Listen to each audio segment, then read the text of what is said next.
Hello friends, welcome to my channel SDK channel. நம்ம சேனலில் இன்றைக்கி வீட்டில் இருக்கக்கூடிய பொருட்களை வச்சு இந்த சம்மரில் சூப்பராக ஐஸ்கிரீம் செய்கிறதுன்னு எப்படின்னு பார்க்கலாம்.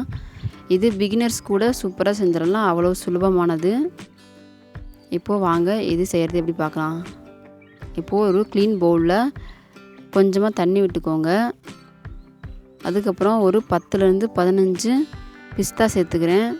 இதை சேர்த்து தான் செய்யணும்னு இல்லை, நான் இருக்கு சேர்த்துக்கிறேன். இல்லைன்னு நீங்கள் அப்படியே கூட செய்யலாம், சூப்பராக இருக்கும். இப்போது நம்ம இது ஒரு 1 மணி நேரம் ஊற வச்சு எடுத்துக்கிடலாம். இது நல்லா நமக்கு ஊறட்டும். இப்போது நம்ம பால் நல்லா காய்ச்சி எடுத்துக்க போகிறோம். அதுக்கு நான் ஃபுல் க்ரீம் மில்க் தான் எடுத்துக்கிறேன். நீங்கள் நார்மல் பாலோட சேர்த்துக்கலாம். இப்போது அடுப்பை நான் இன்னும் ஆன் பண்ணல. ஃபஸ்ட்டு நம்ம பால் சேர்த்ததுக்கப்புறம் தான் அடுப்பை ஆன் பண்ணிக்கணும். நீங்கள் நார்மல் பாக்கெட் பாலில் செய்யலாம், நல்லா ஃப்ரெஷ்ஷாக பசும் பால் கிடச்சிதுன்னா நீங்கள் சேர்த்து வர செய்யலாம்.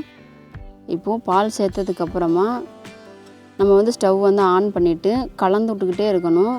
அது நல்லா கொதிச்சு வர டைமில் ஒரு மீடியம் ஃப்ளேமில் வச்சுட்டு நல்லா கலந்து விட்டுட்டே இருக்கணும். நமக்கு எந்த அளவுக்கு பால் சேர்க்குறோமோ அதில் பாதி நமக்கு வற்றி வரணும்.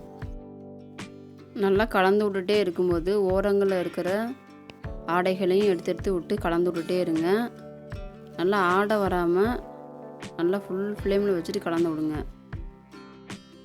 பாருங்கள், இப்போ எந்த அளவுக்கு பால் கொஞ்சம் வற்றிருக்கு.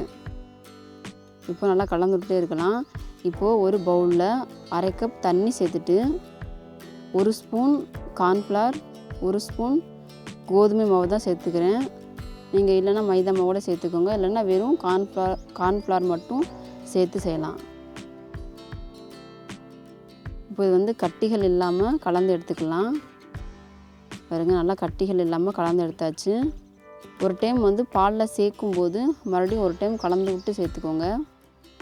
இப்போது பால் நல்லா கலந்துட்டு இப்போ நம்ம கலந்து வச்சுருக்கிறத சேர்த்ததுக்கப்புறமா கை விடாமல் கலந்துக்கோங்க. ஏன்னா நம்ம கார்ன்ஃப்ளவர் கோதுமை மாவு 2 சேர்த்துருக்கோம். அது அடி பிடிக்காமல் இருக்கிறதுக்காக ஃபுல்லாக நம்ம கலந்து விட்டுட்டே இருக்கலாம். ஓரங்கள்லாம் எடுத்து விட்டு நான் கலந்து விட்டுட்டே இருக்கலாம். இப்படி கலந்து விட நம்ம கொஞ்சம் பால் கெட்டியாக ஆரம்பிக்கும். பாருங்கள், இப்போ எந்தளவுக்கு கெட்டியாக வந்திருக்கு பாருங்கள். நம்ம அடியிலேருந்து ஓரங்கள் எல்லாத்தையும் நல்லா கலந்து விடணும். கைவிடாமல் நல்லா கலந்துகிட்டே இருங்க. அதுக்கப்புறம் நான் ஒரு 1/2 கப் சுகர் சேர்த்துக்கிறேன். நீங்கள் பார்த்துட்டு சேர்த்துக்கோங்க.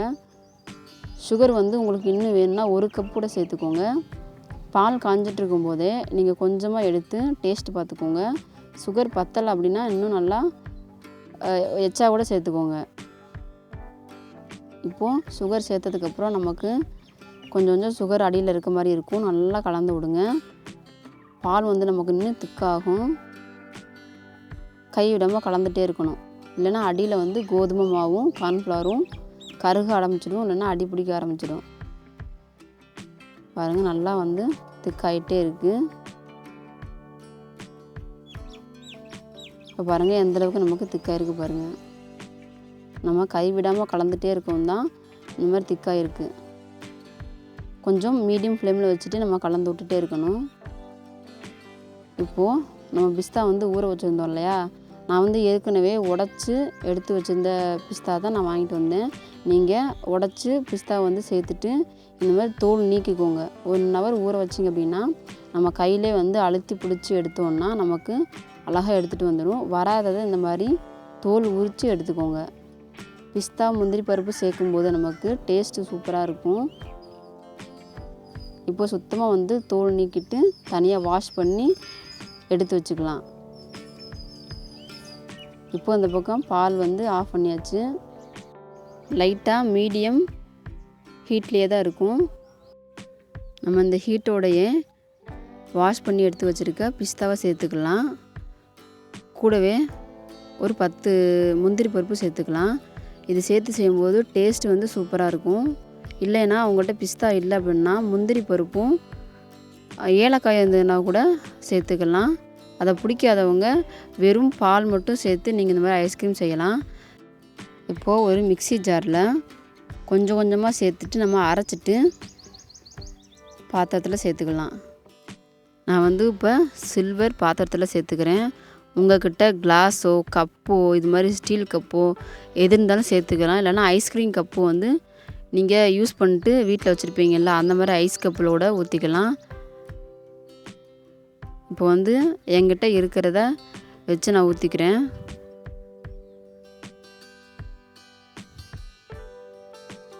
சேர்த்துட்டு மேலே வந்து கொஞ்சம் பிஸ்தாவை வந்து தூவி விட்டுக்கிறேன். இது நல்லா செட் ஆனதுக்கப்புறம் எடுத்து சாப்பிடும்போது செம்மையாக இருக்கும். பாருங்க சேர்த்தாச்சு. இப்போ க்ளோஸ் பண்ணிவிட்டு ஃப்ரீசரில் ஒரு 5லேருந்து 8 மணி நேரம் வைங்க.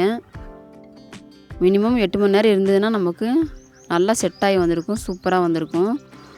இப்போ இதை வச்சுட்டு எடுத்து பார்த்துக்கலாம். இப்போ 8 மணி நேரத்துக்கு அப்புறம் எடுத்துகிட்டு வந்தாச்சு. எப்படி வந்திருக்குன்னு பாருங்கள், இவ்வளோ சூப்பராக வந்திருக்கு பாருங்கள். இது வந்து கொஞ்சம் வாட்டரில் டிப் பண்ணி எடுக்கலாம். இல்லைன்னா நீங்கள் கையிலே இந்த மாதிரி நல்லா சுற்றி விட்டீங்க அப்படின்னா நமக்கு ஈஸியாக வரும். நீங்கள் ஒரு கத்தி இருந்தது அப்படின்னா கத்தியில் வந்து எடுத்துக்கோங்க. நான் வந்து இன்றைக்கி நீளமான ஒரு ஸ்பூனில் தான் எடுத்திருக்கேன். எடுத்துட்டு இதை கட் பண்ணுறேன். இதை பார்க்குறதுக்கு சூப்பராக இருக்கும், அழகாக இருக்கும். அதனால் நான் வந்து கட் பண்ணிக்கிறேன். கட் பண்ணி இது மாதிரி எடுத்து வச்சுக்கிறேன். நீங்கள் ஃப்ரீசர்லேருந்து எடுத்தோடனே கட் பண்ணுங்கள். கொஞ்சம் வந்து வெளியே வச்சுருந்தீங்க அப்படின்னா நமக்கு வந்து நல்லா மெல்ட் ஆகி வந்துடும்.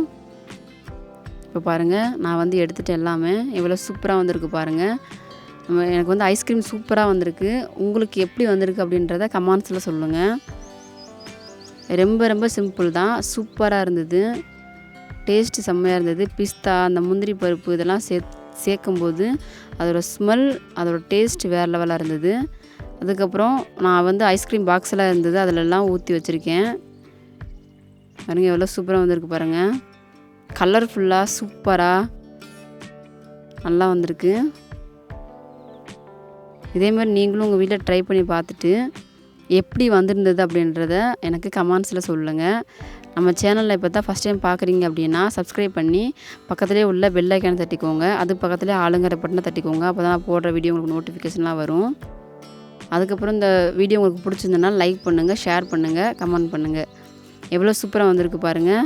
மறக்காமல் கண்டிப்பாக நீங்களும் உங்கள் வீட்டில் இருக்க பொருளை வச்சு இந்த மாதிரி வெயில் டைங்களில் ஐஸ்கிரீம் செஞ்சு சாப்பிட்டு பாருங்கள். சூப்பராக இருக்கும். இந்த டைமில் டேஸ்ட் பண்ணி பார்த்துட்டு கண்டிப்பாக கமெண்ட் பண்ணுங்கள். தேங்க்யூ ஃபார் வாட்சிங்.